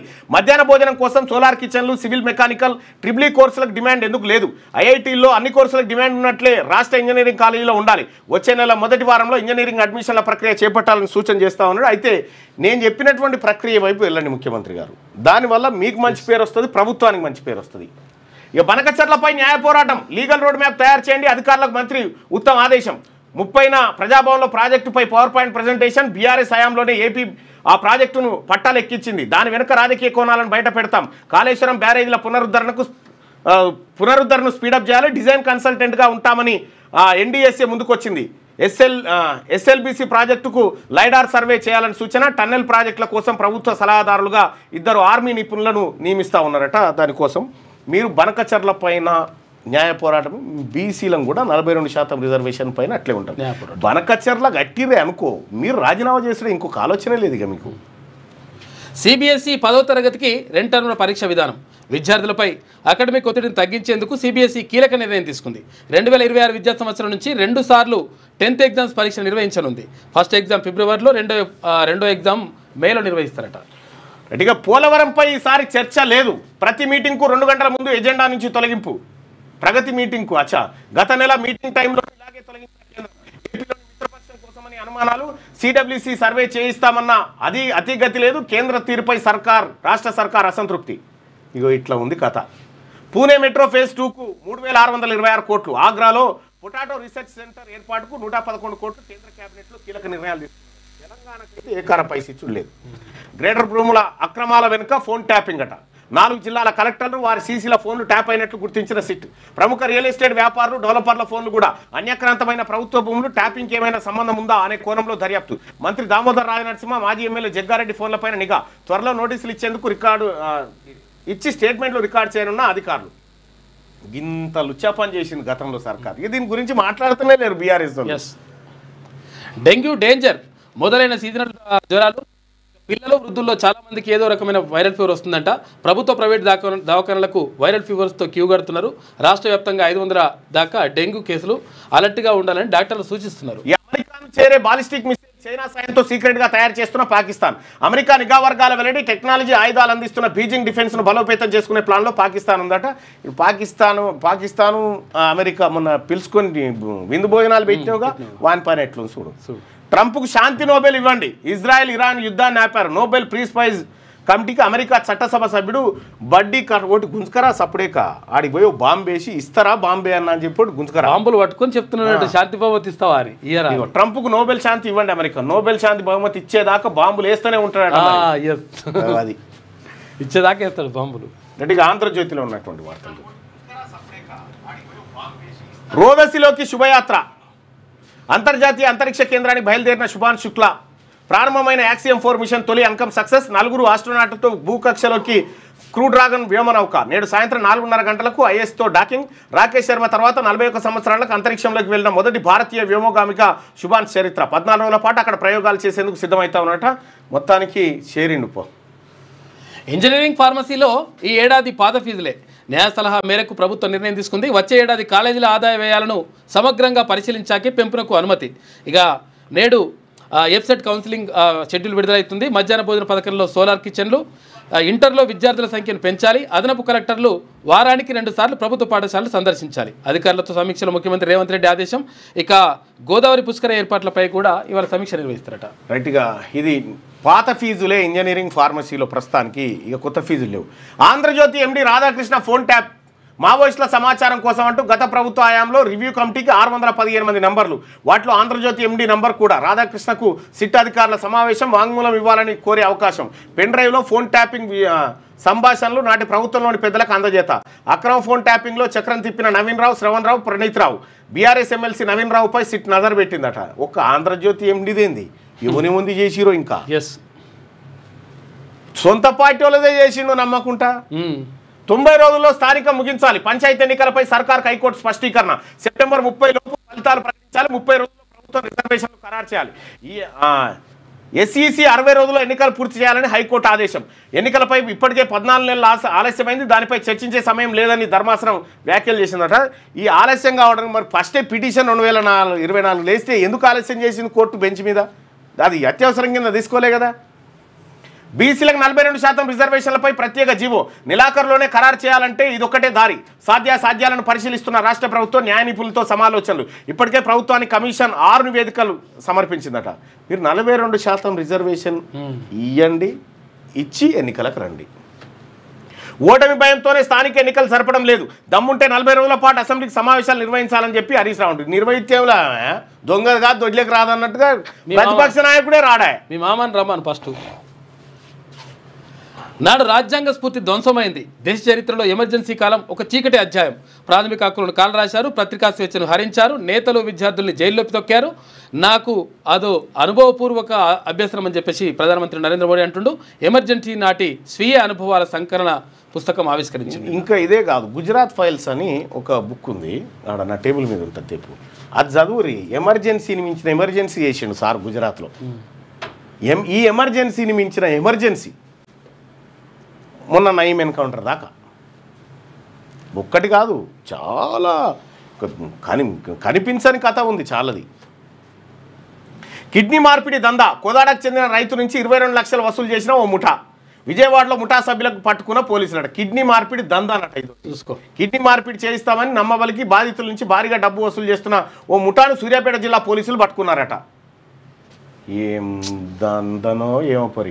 బిరాబిరా కృష్ణమ్మ. ఆల్మట్టి నుంచి జూరాల దాకా తెరుచుకున్న ప్రాజెక్టుల గేట్లు. శ్రీశైలంలో 104 టీఎంసీలకు చేరిన నీరు. ఆల్మట్టి 70,000, నారాయణపూర్ 68,000, జూరాలకు 52,000 క్యూసెక్ల వరద. నేడు రేపు భారీ వర్షాలు పడేటువంటి అవకాశం ఉందట. కృష్ణమ్మ భారీగా బారుతుందని చెప్తా ఉన్నారు. ఇక ఐఏఎస్ అరవింద్ కుమార్ కేసీబీ రెడ్ కలర్ ఉంటుంది. జూలై 1న హాజరు కావాలంటూ notice. Formula E car race కేసులో వాట్సాప్ చాట్పై ఫోకస్ పెట్టిరట. ఓటర్లకు బర్త్ సర్టిఫికేట్ ఇక తప్పనిసరి. ఎన్నికల సంఘం కీలక నిర్ణయం తీసుకుంది. ఓటర్ల జాబితా ఓటర్ కార్డుకు ఆధార్ అనుసంధానం చెయ్యి. సెట్ అయిపోతుంది లెక్క. అనుసంధానం తప్పనిసరి చెయ్యి. ఎస్, తేలిపాయ లెక్క. నువ్వు అది చేయకుండా ఇక నువ్వు ఎన్ని కథలు పడ్డా ఎవరు నమ్మే పరిస్థితి లేదు. గుజరాత్ ఫైల్స్ అని రాసి ఉంటుంది దాని మీద, తెలుగులోనే రాసి ఉంటుంది. 7,183 ఎకరాల సంగతి తేల్చండి. కేంద్ర సంస్థల వద్ద నిరుపయోగంగా భూములు, అవి రాష్ట్రాభివృద్ధికి దోహదపడతాయి. కేంద్ర మంత్రులకు శ్రీధర్ బాబు విజ్ఞప్తి. ఇక ఈయన్ని ఖతం చేస్తారు తేల్స్తే. అణు కార్యక్రమాన్ని చేపడితే ఇరాన్పై మళ్లీ దాడి. ఇరాన్లో అధికార మార్పు ఉండదు. ట్రంప్ దాడుల్లో ఇరాన్ అణు కేంద్రాలు ధ్వంసం కాలే. అమెరికా నిఘా వర్గాలను ఉటంకిస్తూ CNN, న్యూయార్క్ టైమ్స్ కథనాలు ఫేక్ న్యూస్. బాలిస్టిక్ క్షిపణి తయారీ. ఆపరేషన్ సింధూర్ తర్వాత పాకిస్తాన్ దుశ్చర్య. అమెరికాను ఢీకొనే సామర్థ్యం వాటి సొంతం. వాషింగ్టన్లోని పలు నిఘా సంస్థలు పీజీ ఫలితాలు. రైట్. రానా అయూబ్ రాసినటువంటి గుజరాత్ దుర్మార్గ పాలనపై రహస్య నేత్రం అని చెప్పి స్టింగ్ ఆపరేషన్ చేసింది ఈ అమ్మాయి. ఎక్కడెక్కడ ఏం చేసిండు నరేంద్ర మోడీ గారు, అమిత్ షా గారు, ఇలా పాత్రలు గీత్రలు అన్నీ ఇందులో ఉంటాయి గుజరాత్ ఫైల్స్ అనేటువంటి బుక్లో. ఇప్పుడు ఆయన ఎమర్జెన్సీ గురించి రాసిండు, కానీ ఈ బుక్ గురించి చర్చ జరిగితే మన పాలకుడు ఎవరో మనకు అర్థమై మనకు మైండ్ బ్లాక్ అవుతుంది. రహస్యంగా అణ్వస్త్ర బాలిస్టిక్ ఇది ఎట్లుంటే లాసెట్లో 30,311 మంది ఉత్తీర్ణత. ఫలితాలు ప్రకటించిన ఉన్నత విజయం. నేను ఈ రాసి జైన్ కాలిపోయింది సారి. ఇక ఈసారి అన్న జైన్ అయితే రాద్దామంటే ఇది అయిపోయింది. నాకు LLB చేయాలని ఉండే, ఎప్పటికైనా చేస్తుంది. రేవంత్కు అగ్ని పరీక్ష 42% తలపోటుగా మారిన బీసీ రిజర్వేషన్లు పార్లమెంట్ ఎన్నికల్లో రేవంత్కు అత్యవసర మార్కులే అప్పట్లోనే హైకమాండ్ రేవంత్కు తలంటూ స్థానిక ఎన్నికల రూపంలో సీఎంకు రెండవ పరీక్ష నేతలకు పదవుల పందార మంత్రి పదవులు రాని వారికి బుజ్జగింపులు ఇదొక్కటే సీఎంకు తీవ్ర చికా కలిగిస్తున్న వైనం ఈసారి స్థానిక ఎన్నికల్లో భంగపడితే రేవంత్కు రాజకీయ గడ్డు కాలమే లోకల్ బాడీ ఎలక్షన్స్ లో మెజార్టీ సీట్లు గెలవాల్సిందే టెన్షన్ లో రేవంత్ వరుస సమీక్షలతో హడావిడి చేస్తా ఉన్నాడు ఈ 3 నెలల్లో పంచాయతీ ఉడవాలి లోకల్ బాడీ ఎన్నికలకు హైకోర్టు 90 రోజుల డెడ్ లైన్ నెలలో వార్డుల విభజన పూర్తి చేయాలని ఆదేశం రిజర్వ్ తీర్పుపై రాష్ట్ర ఉన్నత న్యాయస్థానం సంచలన జడ్జిమెంట్ సర్కార్ ఎస్ఈసికి కీలక ఆదేశాలు ఇప్పుడు రేవంత్ రెడ్డి గారికి వచ్చిన పరిశాన్ ఏంటంటే ఆయన ముఖ్యమంత్రి కాంగ్రెస్ పార్టీ ఇక ఆయన కన్సర్న్లోనే ఉంది ఇక్కడ ఈ ఓడితే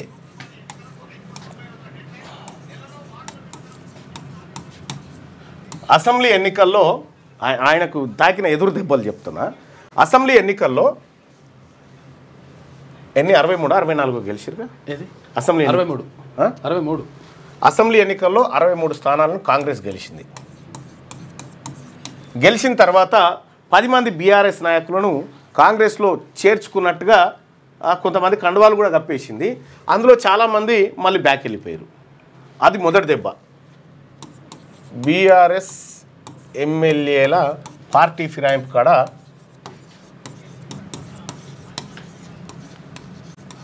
ఇక్కడ దెబ్బ తాకింది ఇక్కడ మొదటి దెబ్బ రేవంత్ రెడ్డికి తాకినటువంటి దెబ్బ రెండో దెబ్బ ఏంటంటే పార్లమెంట్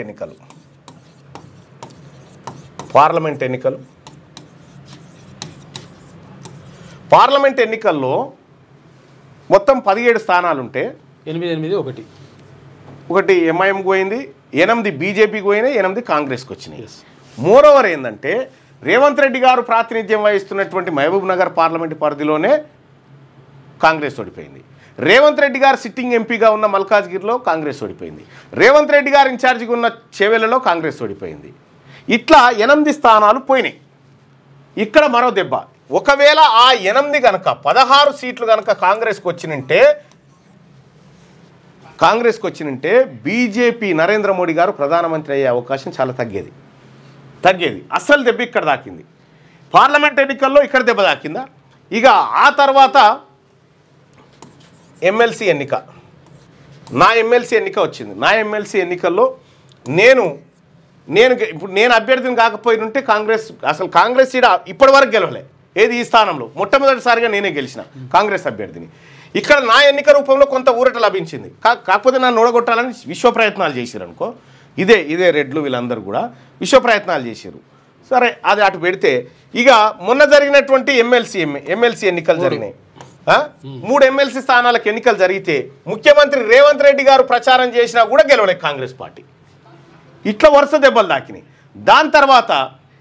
దాని తర్వాత కులగణన విషయంలో ఫెయిల్ అయిపోయిండు బీసీలో పెద్దగా ప్రభావం చూపించలేదు రిజర్వేషన్ల అంశం అక్కడ ముడిపడుతుంది ఇక ఇంకొకటి ఏంటంటే రేపు స్థానిక సంస్థల ఎన్నికల్లో కనుక ఇదే పర్ఫార్మెన్స్ ఉంటే రేవంత్ రెడ్డి గారికి గడ్డు కాలమే స్థానిక ఎన్నికల్లో కూడా కాంగ్రెస్ పార్టీ అంత ఈజీగా గెలిచే పరిస్థితే కనిపించలేదు అక్కడ 42% రిజర్వేషన్ ఇస్తుంది తప్ప ఇస్తేందుకు మనం బీసీలను పోటీ చేస్తాం కదా బీసీ పార్టీ నుంచి విద్యా వ్యవస్థను పటిష్టపరచాలి ఐఏఎస్ అధికారులు వారానికి 2 పాఠశాలను సందర్శించాలి అవసరమైన మేరకు నూతన గదులు నిర్మించాలి సోలార్ కిచెన్లు ఏర్పాటు చేయాలి 10వ తరగతి ఉత్తీర్ణులైన విద్యార్థులు ఇంటర్మీడియట్లో చేరేలా చూడాలి విద్యాశాఖ సమీక్షలో రేవంత్ రెడ్డి మాట్లాడారు ఎమర్జెన్సీ చీకటి ఘట్టం ఏ భారతీయుడు మర్చిపోలేడు నాటి కాంగ్రెస్ ప్రభుత్వం ప్రజాస్వామ్యాన్ని కూని చేసింది ప్రధాని నరేంద్ర మోడీ ట్వీట్ చేసిండు సీఎం వస్తే నో ఎంట్రీ సచివాలయంలో కొత్త నిబంధనలట గత అసెంబ్లీ ఎన్నికల్లో విజయంతో ముఖ్యమంత్రిగా బాధ్యతలు చేపట్టిన రేవంత్ రెడ్డి మనది ప్రజాపాలనంటూ నిత్యం ప్రజలకు అందుబాటులో ఉంటామని ప్రకటించారు సామాన్యులు తమ సమస్యలు తెలిపేందుకు ప్రత్యేకంగా ప్రజావాణి కార్యక్రమం ఏర్పాటు చేశారు ఈ కార్యక్రమాన్ని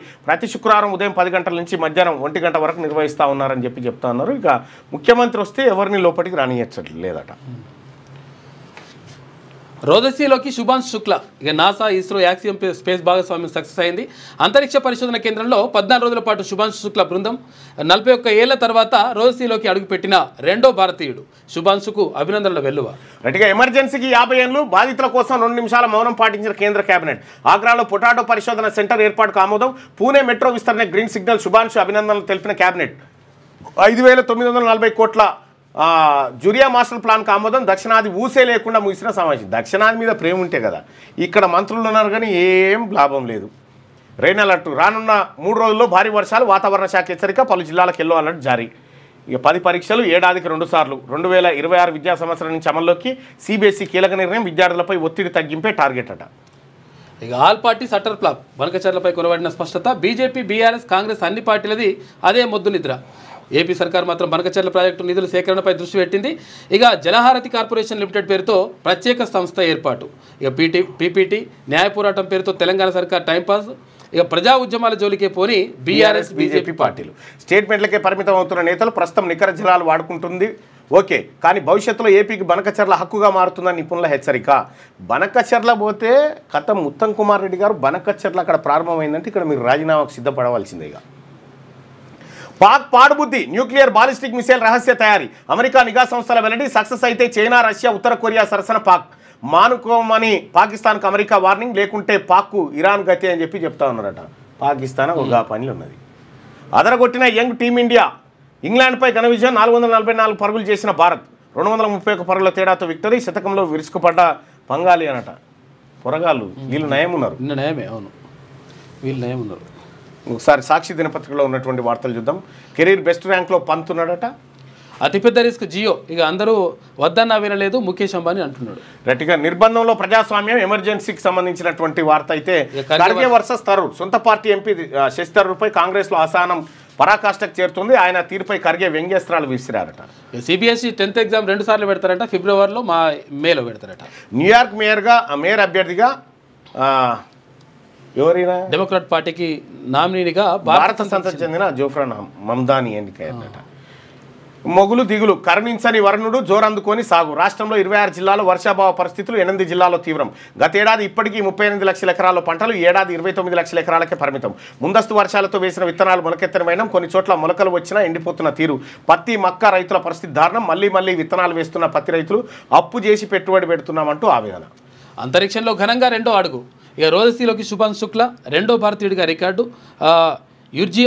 యార్జియం ఫోర్స్ ప్రయోగం దిగ్విజయమైందట ఇది అద్భుత యాత్ర అని చెప్పి శుభాంశు అంటుంటే దేశ ప్రజలందరి సమిష్టి యాత్ర అని చెప్పేసి మానవ సహిత యాత్రకు నాంది గట్టిగా ఇది ఇట్లుంటే తెలంగాణలో మెమూ రైలట ఫస్ట్ ఈ ఫ్లైఓవర్లు బీజేపీ హయాంలో వచ్చిన ఫ్లైఓవర్లు 10వ దశదిన కర్మ అది ఈ ఫ్లైఓవర్లు కంప్లీట్ చేయరు ముందుగాల బనకచర్లపై త్వరలో అపెక్స్ భేటీ నిర్వహిస్తారట ఇక ఆ భూములపై నిర్ణయం తీసుకోండి అని చెప్పి కేంద్ర ప్రభుత్వం ఆ సంస్థల ఆధీనంలో ఉన్న 7,183 ఎకరాల మీద కన్నుబడదు ఇప్పుడు రాష్ట్ర ప్రభుత్వానికి డెడ్లైన్ సెప్టెంబర్ 30 ఆలోగా పంచాయతీ ఎన్నికలు నిర్వహించాలని చెప్పి హైకోర్టు చెప్పినటువంటి వార్తను చూడొచ్చు ఇక లాసెట్లో 66.46% మంది ఉత్తీర్ణత ఇక 5 టాప్ 10లో భారత్ కీలక సాంకేతిక రంగాల పోటీలో ముందంజ అంతరిక్ష విభాగంలో మెరుగైన స్థానం హార్వర్డ్ కెనడీ స్కూల్ నివేదికలో వెల్లడి అంతా మీ ఇష్టమేనా ఇంజనీరింగ్ కౌన్సిలింగ్ ఎందుకు ఆపుతున్నారు పాత ఫీజులతో ఇవ్వాలన్నా లెక్క చేయరేందుకు ఉన్నత విద్యామండలితో పంచాయతీ ఏంటి వాళ్ళు మీరు కూర్చొని మాట్లాడుకోండి విద్యాశాఖ సాంకేతిక విద్యా అధికారులపై సీఎం మండిపాటు వ్యక్తిగత ప్రతిష్ట మానుకొని కలిసి పనిచేయాలని సూచన విద్యాశాఖ పనితీరుపై ముఖ్యమంత్రి రేవంత్ రెడ్డి